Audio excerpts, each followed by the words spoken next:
Salut, j'espère que tu vas bien, c'est Nathan. Aujourd'hui, tu me retrouves sur la chaîne Passion Émotion comme d'habitude. Et tu auras peut-être reconnu la clé. Je te présente aujourd'hui un SUV qui est un peu décrié, le BMW XM.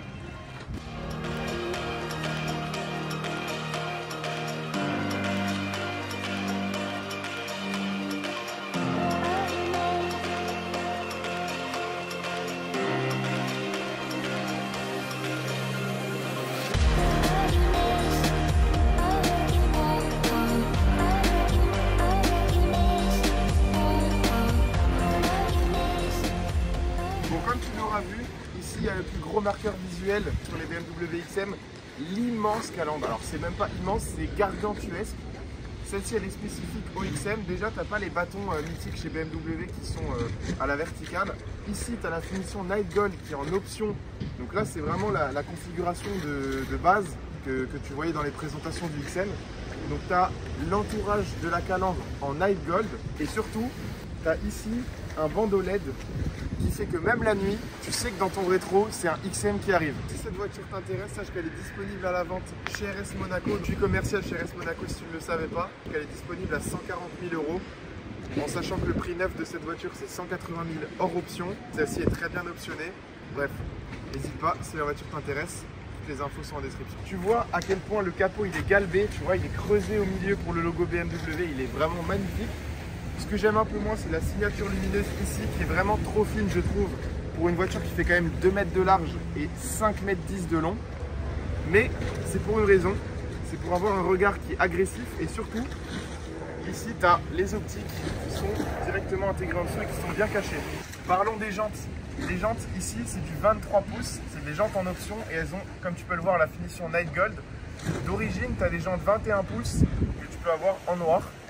Là, je trouve qu'elles sont vraiment sympas. Je pense que 80% des acheteurs de XM auront pris ces jantes. Et surtout, très spécifique, tu as l'écriture BMW, tu n'as pas le logo BMW que tu as d'habitude sur les voitures. Et ça, c'est pour une raison. Parce qu'en fait, ce XM, c'est seulement la deuxième voiture faite par Motorsport, donc le département sportif de BMW. Cette voiture-là, elle n'est pas dérivée d'une voiture de série. C'est une voiture créée uniquement par le département Motorsport. Tout l'encadrement de fenêtre est en finition Night Gold, c'est une option, tu peux l'avoir aussi en noir. Et ce que je voulais te montrer ici, c'est ces poignées de porte qui sont en 3D.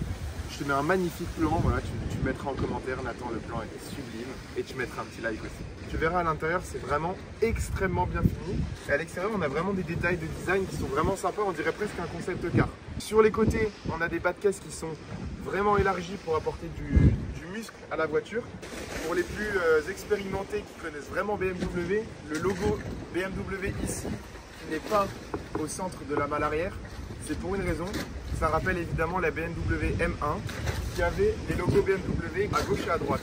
Ensuite sur l'arrière, très agressif, tu as les phares qui ressortent ici et ici sur les ailes. Les ailes déjà sont larges, mais le phare il ressort encore plus. Ça c'est pour apporter de l'agressivité. Et surtout regarde, les phares sont vraiment magnifiques je trouve. Tu vois, ils s'allument tranquillement comme ça. On dirait qu'ils vivent, c'est magnifique. Ici, tu retrouves les doubles sorties d'échappement, donc deux de chaque côté. En haut, c'est un échappement qui est tout le temps ouvert. En bas, tu as une valve. Ça permet en mode confort de faire moins de bruit. Et je trouve au niveau du design qu'elles sont vraiment bien intégrées, avec un pare-choc qui, pareil, ressort par rapport à la malle arrière. Sur le diffuseur, c'est la finition Night Gold pour appeler la calandre à l'avant, les entourages de fenêtres et également les jantes. Tu verras, on va parler des jantes parce qu'elles sont très belles, mais au niveau de la conduite, ça fait que tu as quand même un peu moins de confort que les jantes 21 pouces. La dernière chose dont je voulais te parler à l'arrière avant de te montrer le coffre, c'est le logo XM ici. Donc tu vois, c'est bien X comme les 4x4 BMW, X3, X4, X5, mais tu as M. Donc c'est vraiment le nom d'un 4x4 avec M. C'est un modèle vraiment à part, fait par Motorsport. Alors, je veux que tu me dises vraiment en commentaire ce que tu en penses. Moi, je trouve qu'il n'est pas du tout bien placé ce logo. Je veux dire, à l'arrière, tu n'as pas le logo BMW. Je sais pas, lui, je l'aurais plutôt mis, tu vois, en dessous du phare, quelque part. Mais là, je trouve qu'il n'est pas très bien intégré. Toi, en commentaire, ce que tu en penses. Hop, le coffre, on va en parler. Personnellement, si j'achète une voiture qui fait 5 mètres 10 de long, je m'attends à avoir un gros coffre. C'est le cas. Il est grand, tu touches à peine le fond. Mais le souci, c'est qu'il est très haut, le seuil de chargement. Au niveau des places arrière, franchement, regarde, t'es tellement royal. 1 m 90 je fais. Là, les sièges de devant sont réglés pour quelqu'un qui conduit, qui fait 1m90. Regarde la place qu'il y a. Là, je me tiens droit. Il y a quand même vraiment de la place au-dessus. Encore plus avec ce plafond en 3D en Alcantara. Les sièges arrière, ils sont presque plus confortables que les sièges avant. Ils sont mous, ils sont incroyables. Tu as du cuir vraiment partout. Regarde, normalement, tu as du plastique dans une voiture normale. Ici, ils ont mis du cuir surpiqué, magnifique. Tu as les ceintures M, c'est superbe. Et tu as les sièges chauffants à l'arrière dans celle-ci. Donc, pas au milieu, mais sur le côté. Franchement, tu es vraiment pas mal. Elle n'a pas le système multimédia, mais ici, tu peux charger le téléphone. Ou alors, tu peux mettre un support télé avec une petite télé à l'arrière. Franchement, pour quelqu'un qui veut faire de la route tout seul ou avec sa famille, c'est vraiment pas mal. Ensuite, au niveau des places avant, donc j'ai pas bougé les sièges. Hein. Je te le rappelle, je fais encore une fois 1m90. J'ai de la place à l'avant. Et là, franchement, on est dans du confort et dans de la sportivité en même temps. Tu as toute la finition carbone que tu peux voir ici, ici. Et surtout, tu as du cuir absolument partout, surpiqué. Enfin, vraiment, l'intérieur est magnifique. Tout le plafonnier en Alcantara avec, comme tu peux le voir ici, je te mets un plan, les petites LED sur le côté, le plafonnier en 3D en Alcantara qui est une exclusivité sur les XM. Et d'ailleurs, c'est ce qui fait que sur les XM, tu ne peux pas avoir le toit ouvrant parce qu'il y a forcément cette finition-là. On a les sièges qui sont à la fois confort et à la fois sport. Tu vois, tu es bien maintenu. Celle-ci, elle est garnie d'options. Donc, tu as les enceintes Bauer & Wilkins, tu as les sièges mémoire, chauffant, ventilé, massant, il y a tout sur cette voiture.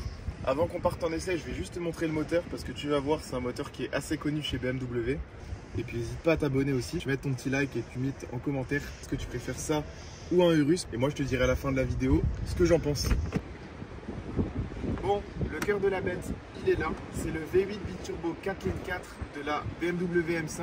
Ici, il sort 489 chevaux et cumulé au moteur électrique, il sort 653 chevaux sur XM. Et donc là, tu as 653 chevaux, 800 Nm, 4 roues motrices, 4 roues directrices, 2 tonnes 7. Bon, tu l'auras compris, ce XM, il est dans l'extrême dans toutes les catégories au niveau du poids, de la puissance, de la taille. Et pour ça, je pense que le mieux, c'est d'aller l'essayer.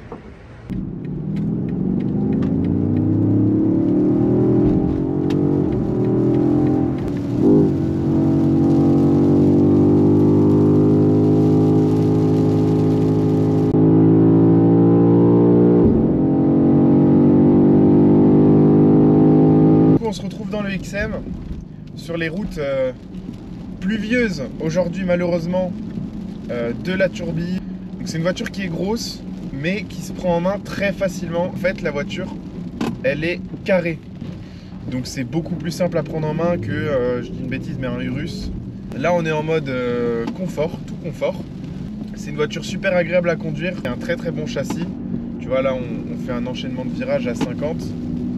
On est bien maintenu dans les sièges, le châssis est vraiment correct. Pour le poids de la voiture, franchement ça va, 2 tonnes 7, mais si tu accélères à fond, ça marche. Tu vois ce que je veux dire? Donc c'est une voiture qui est vraiment assez bluffante. Il faut essayer pour se faire une idée. Et j'avais vraiment envie de te la présenter cette voiture parce que c'est une voiture qui, lorsqu'elle est sortie, a beaucoup été décriée. Notamment déjà pour son design, mais notamment aussi parce que XM, comme je te l'ai dit un peu plus tôt dans la vidéo, dans la présentation de la voiture, XM, c'est la deuxième voiture faite exclusivement par Motorsport, donc par le département sportif de la marque. Et donc, c'est vrai qu'on ne s'attendait pas de la part de Motorsport de nous sortir une deuxième voiture 50 ans après la M1 et que ce soit un SUV, tu vois. Maintenant, moi je trouve que c'est quand même plutôt bien réussi, mais personnellement, je l'aurais appelé BMW X quelque chose, mais pas XM. Certes, c'est une voiture faite par Motorsport, certes, c'est une voiture qui, après quelques heures d'essai, est vraiment une très bonne voiture, ça, il n'y a aucun souci, mais pas non plus au point de me dire c'est la voiture de la gamme BMW M qui mérite le plus d'être une Motorsport officiellement, tu vois. Donc dites-moi en commentaire ceux qui ont peut-être essayé ou qui l'ont vu ce que vous pensez de cette voiture déjà. Personnellement, je préfère par exemple un Urus. L'intérieur, j'aime bien aussi, mais tu sens que tu es dans une BMW, je vais pas dire classique, mais je veux dire dans une M3, tu as exactement le même volant, la même dalle numérique. Tu vois, la seule différence, je trouve, dans l'intérieur par rapport à d'autres BMW, c'est le toit qui est en 3D, en Alcantara, avec les petites lumières sur le côté. C'est sympa, mais je veux dire, quand tu conduis, tu le vois pas.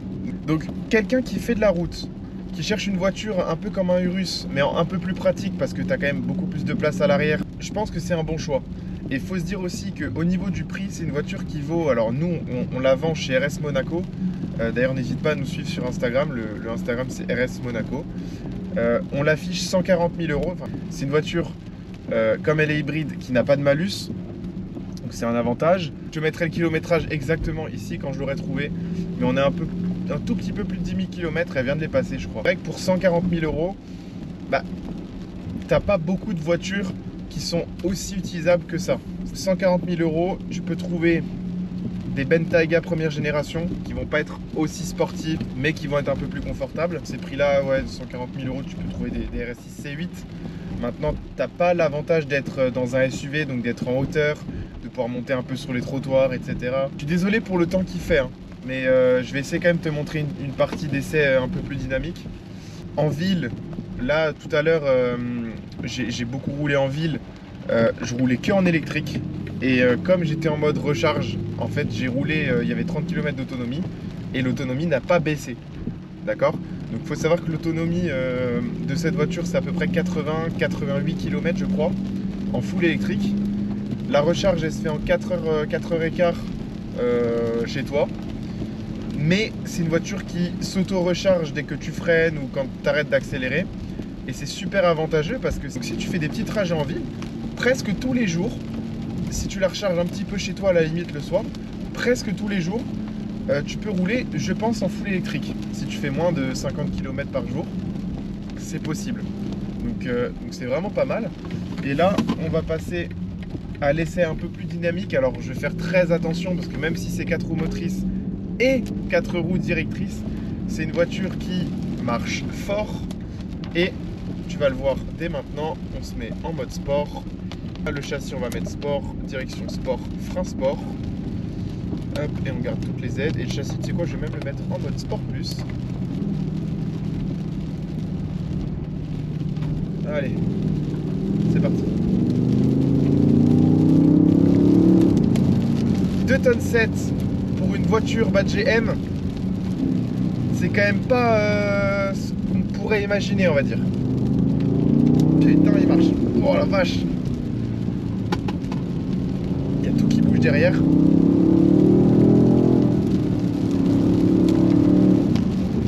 Alors les palettes, je sais pas si c'est du plastique, mais le ressenti, je suis pas très fan. C'est des grandes palettes, hein. Mais putain, c'est physique comme voiture. Et comme il pleut, je fais quand même attention. Je garde beaucoup de marge de manœuvre. Les palettes, je disais, c'est du plastique et t'as pas de bruit, t'as pas un vrai feeling quand tu rétrogrades de clac. Tu vois ce que je veux dire?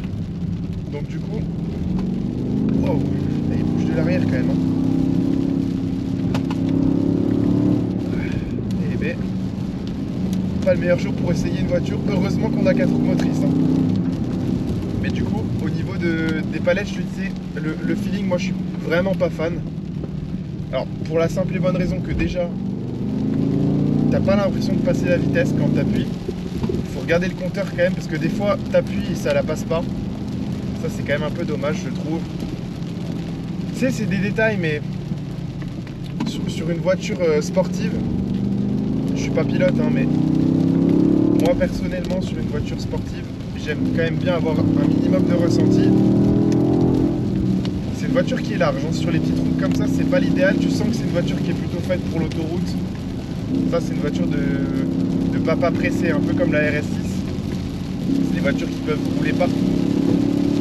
Mais même sous un déluge comme ça, tu peux rouler à une certaine vitesse, hein. Mais c'est quand même des voitures qui sont tellement larges, tellement lourdes, que c'est vraiment des voitures qui sont faites plutôt pour avoiner sur l'autoroute.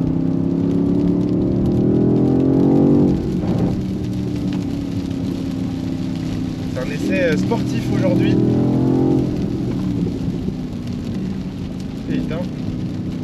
Par contre, le train avant est vraiment, même sous la pluie, vraiment précis. Hein. Je te dis encore une fois, je fais super attention parce qu'elle est vraiment large. C'est quoi, on va se faire un départ arrêté. Bon. Pas de launch control, hein, mais départ arrêté. Putain. Waouh. Waouh, waouh, waouh. Alors, c'est la première fois que je ressens ça dans une voiture. Pourtant, j'ai testé quand même pas mal de voitures, que ce soit en passager ou en conducteur, mais c'est la première fois de ma vie. Bon, déjà, elle a patiné des 4 roues, c'est normal, il pleut. Mais sous la pluie, faire un 0 à 100 aussi rapide, avec 2 tonnes 7 sur la balance, c'est impressionnant. Mais c'est pas ça qui me choque le plus. Ce qui m'a choqué là, c'est que j'ai absolument pas senti que j'étais collé au siège, etc. C'est impressionnant.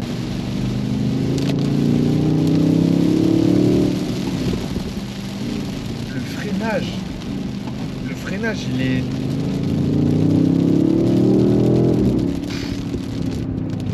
d'une stabilité, ce freinage, pour une voiture aussi lourde, encore une fois, c'est impressionnant.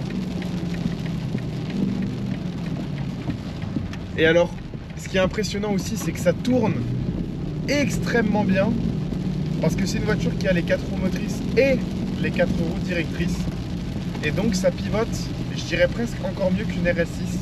C'est impressionnant, encore une fois, pour un gabarit comme ça. C'est extrêmement agile. Tu sens quand même pas le poids, que ce soit à l'accélération, au freinage, etc. Tu sens que c'est lourd, mais tu te dirais pas quand même ça fait 2 tonnes 7. Et là, tu vois, alors regarde, on est sur des routes, je remets tout en confort, regarde. Là, on est sur des routes qui sont magnifiques. C'est une route qui est un peu cabossée, mais voilà. Et alors, je sais pas si tu le ressentiras à travers ton écran, mais même si tu as les suspensions qui sont confortables, en fait, le choix des jantes 23 pouces, forcément, il fait que, bah, au niveau du confort à l'intérieur, quand tu conduis, tu sens que c'est quand même moins confortable.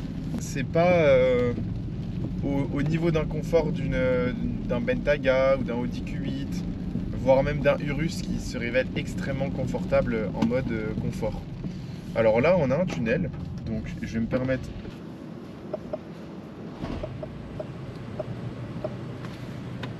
hop.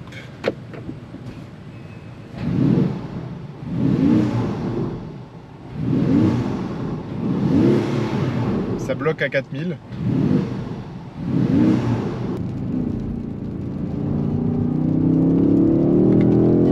La route est mouillée, donc je fais attention, mais elle est quand même beaucoup moins mouillée que tout à l'heure. On peut attaquer un peu plus.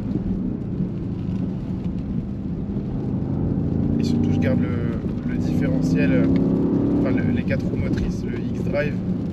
Je garde les 4 roues motrices, je mets même pas en sport.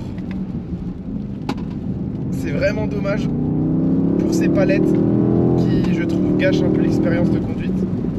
Que ce soit sur une M3, sur enfin toutes les BMW un peu modernes, je trouve que les palettes c'est vraiment pas top. Il faut vraiment appuyer dessus 1 ou 2 secondes. La boîte de vitesse est pas mal par contre. La boîte de vitesse est pas mal, mais pour être un tout petit peu plus rapide.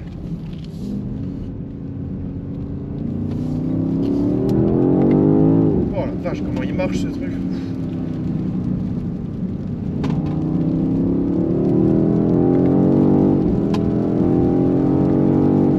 Il marche vraiment bien.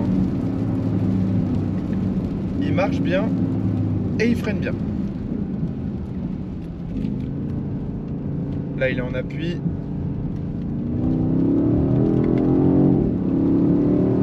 Et ce qui est cool, c'est qu'avec les roues arrière directrices, et ben, il pivote super bien sur son axe. La direction, elle est super précise. Une bonne surprise hein, au niveau du dynamisme. Alors, encore une fois, je dirais pas que c'est le poids, le poids c'est un problème toujours hein, sur les voitures sportives. Ça c'est à cause de l'hybridation notamment. Mais je dirais que cette voiture, le plus gros souci pour moi, c'est pas le poids, même si tu le sens surtout au freinage. Pour moi le plus gros souci c'est la hauteur de la voiture. Parce qu'en fait le poids, même si tu as les batteries et tout en bas, elle est tellement haute que le poids il est en haut. Et ça tu le sens quand tu freines, même si elle part pas trop en avant, elle y va quand même un peu. Et surtout dans les virages en fait. J'aurais vraiment aimé l'essayer sur une route sèche, ou au moins séchante.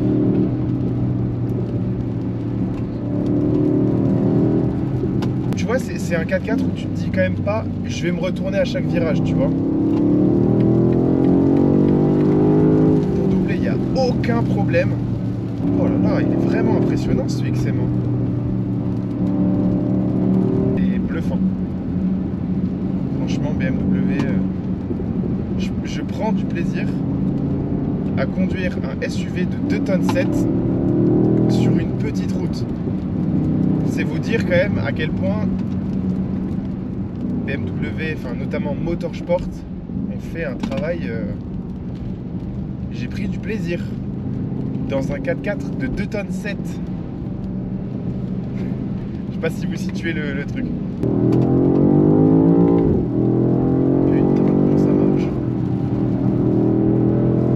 Impressionnant sur les petites routes. Putain. Ouh.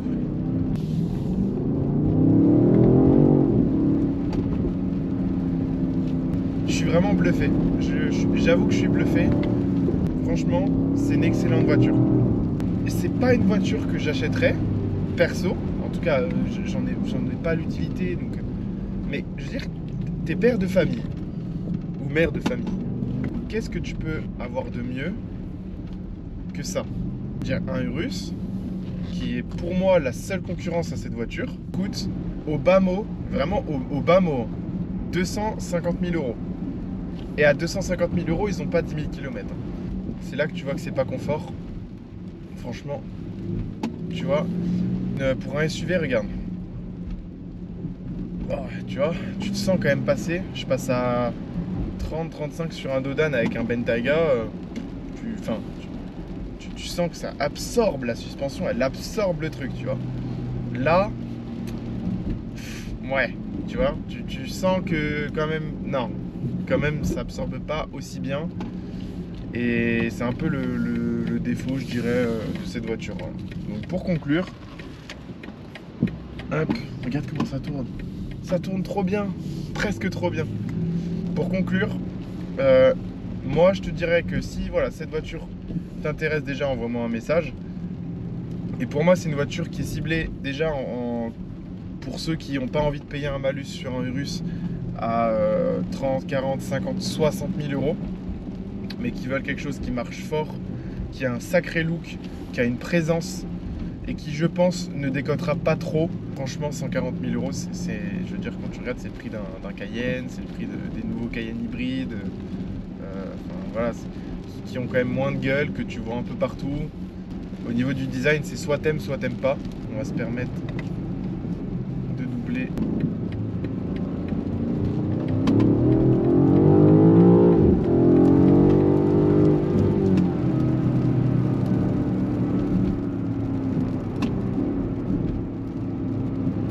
On a une route où on va pouvoir rouler un tout petit peu plus vite.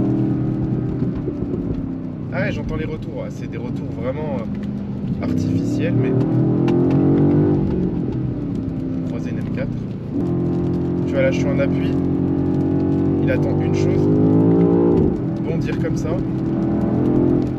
T'arrives vraiment vite sur les personnes qui sont devant toi.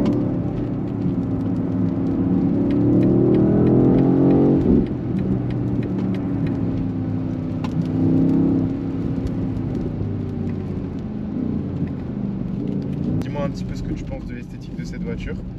Également, si tu l'as essayé, s'il y a des choses que tu peux rajouter, n'hésite pas. Franchement, les commentaires, ils sont faits pour ça.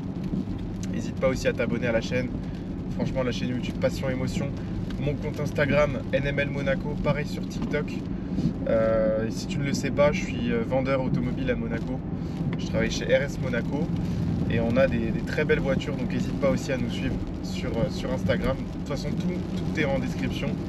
Si tu veux me voir un peu plus souvent et surtout un peu le quotidien d'un vendeur de voitures de luxe à Monaco, n'hésite vraiment pas à me suivre sur Instagram, je mets des stories tous les jours. Dites-moi en commentaire quelle voiture vous aimeriez voir sur la chaîne YouTube. Je laisse me mettre ça en commentaire. Merci énormément d'avoir regardé la vidéo. Merci à tous ceux qui s'abonnent. Sur ce, passe une excellente journée, soirée, matinée en fonction de quand tu regardes cette vidéo.